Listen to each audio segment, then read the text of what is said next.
किट्टू और उसके दोस्त अब उजाले की दुनिया में थे, लेकिन उनकी आंखों में अभी भी डर और बेचैनी थी। सबने राहत की सांस ली, लेकिन किट्टू के दिल में कुछ अजीब सा महसूस हो रहा था। वह जानती थी कि खतरा अभी पूरी तरह से खत्म नहीं हुआ है। जंगल की हवा में एक बार फिर से अजीब सी ठंडक आ गई। अचानक घने पेड़ों के बीच से एक परछाई बाहर आई। वह एक आदमी था, एक लंबा दुबला पतला आदमी जिसके चेहरे पर गहरी झुर्रियां थीं। उसकी आंखें इतनी डरावनी थीं जैसे वह सीधे आत्मा के अंदर झांक रही हों। उस आदमी ने धीरे धीरे किट्टू की ओर देखा। उसकी नजरें किट्टू के बड़े और खूबसूरत माथे पर टिक गईं। वह धीरे धीरे मुस्कुराया, लेकिन वह मुस्कान कोई साधारण मुस्कान नहीं थी। It was evil, pure evil. आदमी ने धीरे धीरे अपना हाथ बढ़ाया और किट्टू की ओर इशारा किया। उसके हाथ से अजीब सी काली रोशनी निकलने लगी। उसके मुंह से गूंजती हुई आवाज आई, तुम सफेद बिल्ली, तुम ही इस दुनिया की कुंजी हो। तुम्हारे माथे में वह शक्ति है जो मुझे अमर बना सकती है। किट्टू के दोस्तों ने आदमी को देखकर डर के मारे कदम पीछे खींच लिए, लेकिन किट्टू ने हिम्मत नहीं हारी। उसने अपनी चमकती हुई आंखों से उस आदमी की तरफ देखा और कहा, तुम जो भी हो, मैं तुम्हें सफल नहीं होने दूंगी। आदमी ने जोर से हंसते हुए कहा, तुम मुझे नहीं रोक सकती, क्योंकि मैं मौत का स्वामी हूँ। उस आदमी ने अपने हाथ ऊपर उठाए और चारों तरफ अंधेरा फैलने लगा। जंगल की हरियाली काली राख में बदलने लगी। किट्टू और उसके दोस्त उस अंधेरे में फंस गए। किट्टू ने अपने दोस्तों को बचाने की कोशिश की, लेकिन आदमी ने अपने जादू से एक जाल बना दिया। वह जाल हवा में तैर रहा था और धीरे धीरे किट्टू की ओर बढ़ रहा था। किट्टू ने अपने पंजों से उस जाल को काटने की कोशिश की, लेकिन जैसे ही उसने उसे छुआ, उसके पंजों से खून निकलने लगा। आदमी ने हंसते हुए कहा, तुम्हारे माथे की शक्ति ही इस जाल को तोड़ सकती है, लेकिन अगर तुम उसे इस्तेमाल करोगी तो तुम्हारी जान चली जाएगी। किट्टू उलझन में थी।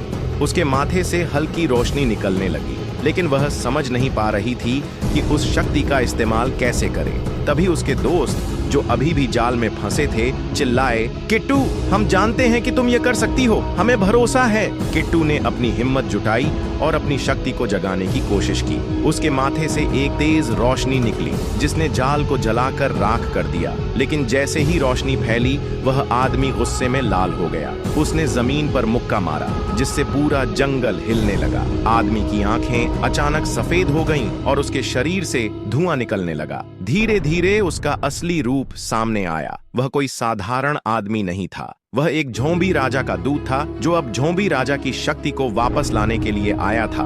उसका चेहरा और भी डरावना हो गया। उसकी त्वचा गलने लगी और उसकी हड्डियां बाहर दिखने लगी। किट्टू और उसके दोस्त डर के मारे कांपने लगे, लेकिन किट्टू ने हार नहीं मानी। दूत ने अपनी पूरी शक्ति लगाई और किट्टू पर हमला किया। उसने काले धुएं से भरा भयंकर जादू किट्टू की ओर फेंका। किट्टू ने अपनी तेजी का इस्तेमाल किया और उस जादू से बच गई, लेकिन यह लड़ाई आसान नहीं थी। दूत ने जंगल के सारे पेड़ों को जिंदा बना दिया। वे पेड़ अब झोंबी पेड़ बन गए, जो किट्टू और उसके दोस्तों पर हमला करने लगे। किट्टू ने अपनी चालाकी से उन पेड़ों को चकमा दिया, लेकिन दूत ने उसे पकड़ लिया और हवा में उठा लिया। उसने कहा, अब तुम्हारा अंत निश्चित है। दूत ने अपनी पूरी शक्ति लगाई और किट्टू पर हमला किया। उसने काले धुएं से भरा भयंकर जादू किट्टू की ओर फेंका। किट्टू ने अपनी तेजी का इस्तेमाल किया और उस जादू से बच गई, लेकिन यह लड़ाई आसान नहीं थी। दूत ने जंगल के सारे पेड़ों को जिंदा बना दिया। वे पेड़ अब झोंबी पेड़ बन गए, जो किट्टू और उसके दोस्तों पर हमला करने लगे। किट्टू ने अपनी चालाकी से उन पेड़ों को चकमा दिया, लेकिन दूत ने उसे पकड़ लिया और हवा में उठा लिया। उसने कहा, अब तुम्हारा अंत निश्चित है। किट्टू की सांसें तेज हो रही थीं। वह हवा में झूल रही थी, लेकिन उसने अपनी शक्ति को महसूस किया। उसके माथे से फिर से एक तेज रोशनी निकली, जिसने दूत के हाथ को जला दिया। दूत चीखते हुए पीछे हट गया। उसकी शक्ति कमजोर पड़ने लगी, लेकिन उसने अपनी आखिरी चाल चली। उसने अपनी सारी शक्ति को एक गेंद में इकट्ठा किया और उसे किट्टू पर फेंक दिया। किट्टू ने उस गेंद को अपनी शक्ति से रोकने की कोशिश की। उसके माथे से निकली रोशनी और उस काली गेंद के बीच टकराव हुआ। यह टकराव इतना जोरदार था कि पूरा जंगल जलने लगा। किट्टू के दोस्तों ने उसे चिल्लाकर रोका, लेकिन वह जानती थी कि अगर वह पीछे हटी तो सब खत्म हो जाएगा। उसने अपनी पूरी ताकत लगा दी और उस गेंद को नष्ट कर दिया। गेंद के नष्ट होते ही दूत चीखते हुए जमीन पर गिर पड़ा। उसकी शक्ति खत्म हो गई और उसका शरीर राख में बदलने लगा। जंगल फिर से शांत हो गया, लेकिन किट्टू अब जमीन पर बेहोश पड़ी थी।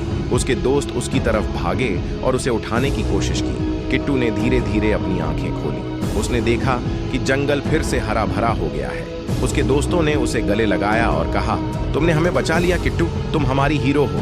लेकिन किट्टू के दिल में अभी भी डर था। वह जानती थी कि यह केवल शुरुआत थी, उसे अब और बड़ी चुनौतियों का सामना करना था। आखिरी सवाल, क्या किट्टू अब अपने जंगल को पूरी तरह सुरक्षित कर पाएगी